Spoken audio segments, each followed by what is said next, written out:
తెల్లవారుజామున సుప్రభాత సేవకి వెంకటేశ్వర స్వామి గుడి తలుపులు తెరవగానే ఆయన పంచి చిరిగిపోయి ఉంది. రాత్రి పవళింపు సేవ అవ్వగానే వెంకటేశ్వర స్వామి తరిగొండ వెంగమాంబ గారు ఉండే గుహకి వెళ్ళేవారు. అక్కడ ఆవిడ భాగవతం చదువుతూ ఉంటే అక్కడ ఉయ్యాల్లో కూర్చుని ఆయన మైమరిచిపోయి వింటూ ఉండేవారట. అసలు ఆయనకి సమయం కూడా తెలిసేది కాదట. అంత బాగా చెప్పేవారు వెంగమాంబ గారు.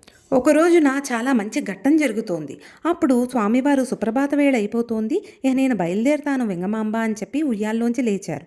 అప్పుడు వెంగమాంబ గారు అన్నారు, స్వామి మీరు నా దగ్గరే ఉండిపోండి అన్నారట.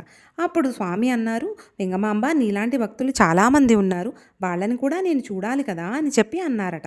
వెంగమాంబ గారు స్వామివారు వెళ్లకుండా ఆయన కాళ్ళు పట్టేసుకున్నారు. ఈ లోపల సుప్రభాత వేళ అయిపోతోందని చెప్పి స్వామి అంతర్ధానం అయిపోవడానికి సిద్ధం అవ్వంగానే వెంగమాంబ గారు స్వామివారి పంచె పెట్టుకోగానే ఆయన అంతర్ధానం అయిపోతే సగం పంచి చిరిగిపోయి వెంగమాంబ గారి చేతిలోకి వచ్చేసింది. మిగతా సగం స్వామివారి ఒంటి మీద ఉండిపోయింది.